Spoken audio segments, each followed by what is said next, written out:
But ఇది very interesting చాలా చాలా. కానీ నాకు ఒకటే క్వశ్చన్ అన్న, ఈయనన్నా అరెస్ట్ చేస్తారా? నాకు అంటే ప్రతిసారి కూడా ఈ 8 నెలల కాలంలో కాంగ్రెస్ పార్టీ కేసులు పెట్టడం, అంతే, బ్లేమ్ చేయడం తప్ప నిజంగా అందులో ప్రతి ఒక్కరు మనలాంటి వాళ్ళము రాష్ట్ర గత 10 ఏళ్ల కాలంలో అనేకమైనటువంటి ఏది లోపాలు కానీ అక్రమాలు కానీ అవినీతి పైన అనేకమైనటువంటి కథనాలు చేయడం జరిగింది. అప్పుడు ఆనాటి ప్రతిపక్షంగా ఉన్న రేవంత్ రెడ్డి కూడా అనేకమైనటువంటి కథనాలు చేసినప్పటికీ, కథనాలు మీడియా ముందు పెట్టినప్పుడు కూడా ఒక్క ఆరోపణ కూడా కనీసం 8 నెలల కాలంలో కొలిక్కి రాలేదు.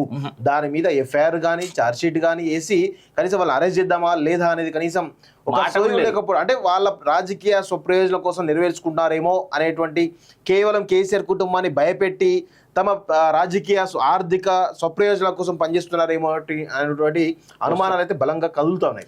ఇది కూడా అందుకే నిదర్శనాలకు కనిపిస్తుంది. ఎందుకంటే this fellow is very close to KCR. yes, very close to KCR. And Telangana రాష్ట్రంలో గత 10 ఏళ్లలో తెలంగాణ ముంచిన దానిలో ప్రధానమైనటువంటి కారకుడిగా సోమేష్ కుమార్ చెప్పొచ్చు. మేబీ కేసీఆర్ డైవర్ట్ చేసిండా, లేకపోతే ఈ యొక్క బ్యూరోక్రసీ వ్యవస్థను గుప్పిట్లో పెట్టుకొని ఈరోజు మొత్తం రాష్ట్రాన్ని సర్వనాశనం చేసిండా అనేది కూడా ఒక్కసారి మనకు తెలియాల్సిన అవసరం అయితే కనబడతా ఉంది. ఎందుకంటే ఈ దేశంలో బ్యూరోక్రసీ లేకుండా, బ్యూరోక్రసీ యొక్క ప్రధానమైనటువంటి పాత్ర లేకుండా రాజకీయ వ్యవస్థ కూడా లేదు.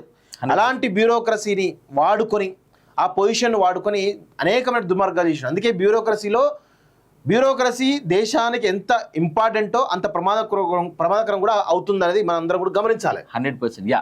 1000 కోట్ల జీఎస్టీ అక్రమాలు, మాజీ సీఎస్ సోమేష్ పై కేసు, 2 వాణిజ్య పనుల అధికారుల పైన ఎఫ్ఐఆర్ లో ఒక అసిస్టెంట్ ప్రొఫెసర్, జీఎస్టీ సాఫ్ట్వేర్ తయారీ కంపెనీలు కూడా 70 కంపెనీలకు అడ్డగోలుగా ఇన్పుట్ క్రెడిట్స్, ఫిర్యాదు చేసిన కమిషనర్ రవి, కేసు నమోదు.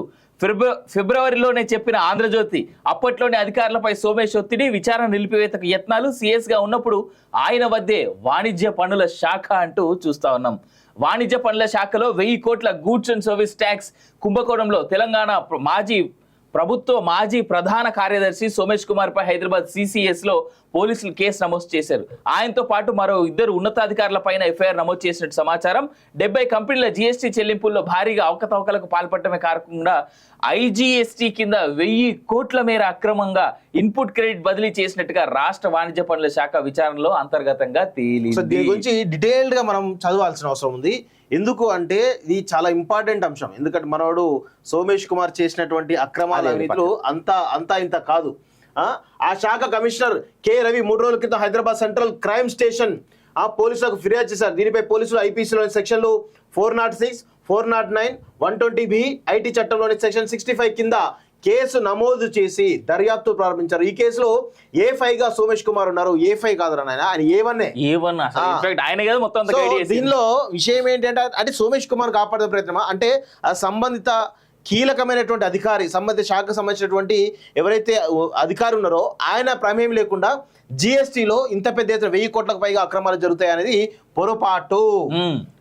ఈ కేసులో A5 గా సోమేష్ కుమార్ ఉన్నారు. వాణిజ్య పన్నుల శాఖ అదనపు commissioner SV Kasi Visweswararao, deputy commissioner A Sivarama Prasad, assistant professor Shobhan Babu GST software తయారు చేసిన ప్లింటో టెక్నాలజీను ఎఫ్ఐఆర్ నిందితులుగా చేర్చారు. ఏమిటి కుంభకోణం? ఒకసారి కుంభకోణం గురించి డీటెయిల్ గా మాట్లాడేటువంటి ప్రయత్నం చేద్దాం. సాధారణంగా ఒక రాష్ట్రంలోని డీలర్లు మరో రాష్ట్రంలో డీలర్లకు విక్రయించే వస్తువులపై ఐజీఎస్టీని కేంద్ర ప్రభుత్వం వసూలు చేస్తుంది. దీనిని కేంద్రం వస్తువులు కొన్న రాష్ట్రానికి చెరో 50% పంపిణీ అవుతుంది. అయితే రాష్ట్రంలోని కొంతమంది డీలర్లు దీన్ని ఆదాయ వనరుగా మార్చుకున్నారు. ఇక్కడి డీలర్లు ఇతర రాష్ట్రాల వారికి వస్తువులను విక్రయించినట్లుగా నకిలీ ట్యాక్స్ ఇన్వాయిస్లో సృష్టించారు. ప్రధానంగా 18% ట్యాక్స్ ఉన్న ఇనుము, ఇత్తడి, రాగి స్క్రాప్ ను ఇతర రాష్ట్రాలు సరఫరా చేసినట్లు ఈ ఇన్వాయిస్ లో పేర్కొన్నారు. నిజానికి ఈ వస్తు రవాణా భౌతికంగా జరగదు, కేవలం కాగితాల్లోనే సరఫరాలు ఉంటాయి. ఉదాహరణకు తెలంగాణలోని ఒక డీలర్ పంజాబ్ కు స్క్రాప్ ను పంపించినట్లు ఇన్వాయిస్లు తయారు చేశాడు. పంజాబ్ వ్యాపారి ఆ ఇన్వాయిస్లను ఆధారంగా చేసుకుని 18% ఇన్పుట్ ట్యాక్స్ రేట్ను జిఎస్టీ కౌన్సిల్ ఖాతాల నుంచి క్లెయిమ్ చేశాడు. ఈ సొమ్మును పంజాబ్ డీలరు, తెలంగాణ డీలర్ పంచుకున్నారు. ఇలా తెలంగాణలోని పలువురు డీలర్లు ఇతర రాష్ట్రాల్లోని డీలర్లు కూడా బలుక్కొని సర్కారు ఖజానా నుంచి ఐటీసీని కొల్లగొట్టారు. ఇలా కొల్లగొట్టిన మొత్తం విలువ 1000 కోట్లుగా ఉంటుందని వాణిజ్య పన్నుల శాఖ అధికారులు ఏడాది ఫిబ్రవరి మొదట్లోనే గుర్తించారు. ఈ కుంభకోణం జరిగిన తీరుపై ఆంధ్రజ్యోతి ఫిబ్రవరి 22న పరిశోధనాత్మకమైనటువంటి కథనాన్ని ప్రచురించింది. ఇగో ఏ విధంగా కొల్లగొట్టారో దానికి చాలా డీటెయిల్గా కూడా రాయడం జరిగింది. జిఎస్టీలో పన్ను ఎగవేతలు బకాయిలు వంటి వాటిని గుర్తించడానికి వాణిజ్య పన్నుల కమిషనరేట్ ఓ ప్రైవేట్ సంస్థలో సాఫ్ట్వేర్ అభివృద్ధి చేయించింది. అయితే ఈ సాఫ్ట్వేర్లో కీలకమైన మాటలు లేకపోవడం వెనుక పోలీసులు తాజాగా కేసు నమోదు చేసిన 2 అధికారుల ప్రమేయం ఉన్నట్లు వాణిజ్య పన్నుల కమిషనరేట్ అప్పట్లోనే గుర్తించింది.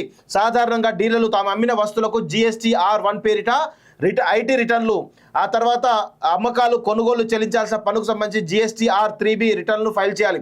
వస్తువులను కొన్న ఇతర రాష్ట్రాల డీలర్లు GST R1తో పాటు GST R2A రిటర్న్లు సమర్పించాలి. దీని ద్వారా ఎంత విలువైన వస్తువులను కొనుగోలు చేశారనేది తేలుతుంది.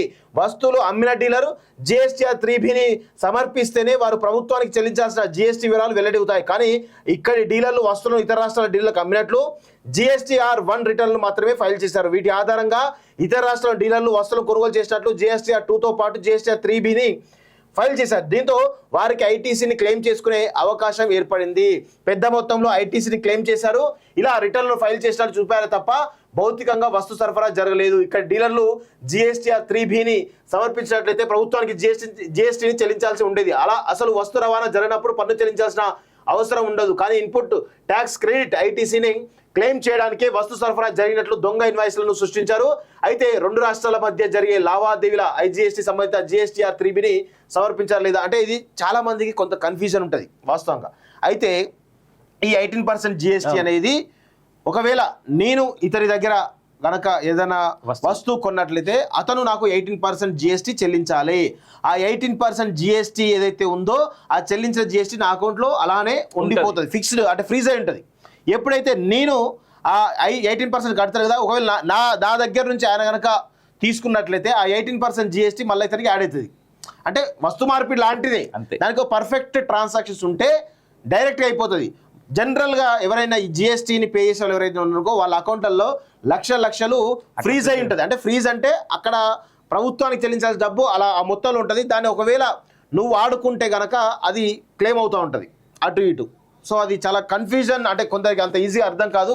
కానీ GST దానిలో ఉన్నటువంటి కొన్ని లొసుగులను ఆసరాగా చేసుకొని ఈ విధంగా మొత్తానికి అయితే సోమేష్ కుమార్ లాంటి వాళ్ళు పెద్ద ఎత్తున 1000 కోట్ల అక్రమాలంటే ఆయనకు ఒక 10% 20% 100-200 కోట్లు ఈజీగా వచ్చి ఉంటుంది దీనిలో.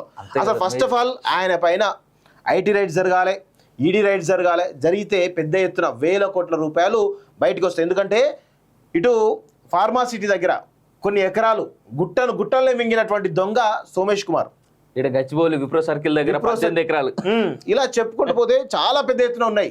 అసలు ఈ బ్యూరోక్రసీ వ్యవస్థనే పెద్ద అవినీతిపరమైనటువంటి వ్యవస్థ. దానిలో ప్రతి IAS IPS కూడా అవినీతిపరుడు అని చెప్పేసి మనం చెప్పొచ్చు, అందులో నో డౌట్.